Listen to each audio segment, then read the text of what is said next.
think we're just going to kill people that are bringing drugs into our country. Take a look at this map showing the U.S. military buildup in the Caribbean in the last few weeks. The U.S. has already airstriked a bunch of fishing boats. What is happening here? Well, the Trump administration says that they're confronting the Maduro government in Venezuela for smuggling drugs into the United States.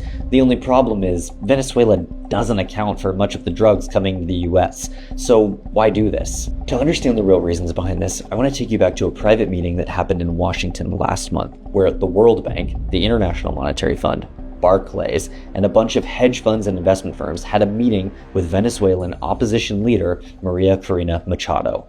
On the agenda, investment opportunities in Venezuela after Nicolas Maduro is removed from power. And what would be the biggest investment opportunities in a Venezuela that's more friendly to the West? Of course, it's oil. Venezuela has the largest proven reserves of oil in the entire world. The big oil companies want in on the action, but they had to leave Venezuela when Hugo Chavez kicked them out. They would love to get back in, but first they need Maduro out of the way. And it looks like the Trump administration is happy to oblige. Leading this charge is Secretary of State Marco Rubio. Rubio wants regime change in Venezuela, mostly for ideological reasons, like fighting socialism. But he's been super successful in swaying President Trump towards this conflict. Trump has wanted regime change in Venezuela for ages, primarily because he wants their oil. Earlier this year, Trump nearly made a deal with Maduro to ease up pressure on Venezuela. In return, Venezuela would stop sending oil to China and would open its oil reserves to American companies. But Rubio, he hated this deal, so he convinced Trump that it would just be easier to remove Maduro from power and take Venezuelan oil by force.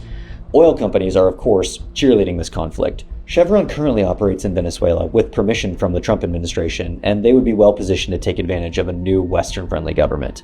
ExxonMobil has been covertly calling for regime change in Venezuela for years, funding think tanks and using them as a mouthpiece to call for a new government.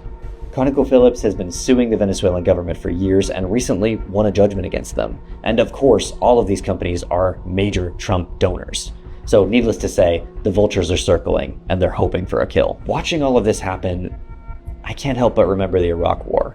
An American president bent on regime change sells a conflict to the American people, claiming that a foreign government is an imminent criminal threat to the American way of life. Meanwhile, the true motivations are much more basic: capturing resources that benefit American corporations. In early 2001, the Bush administration and Dick Cheney were already holding meetings at the White House with oil companies. The topic of discussion: investment opportunities in a post-Saddam Hussein Iraq. There's still time to turn this around, but with Congress refusing to act as a check on the president, it's really hard to see who's going to stand in his way.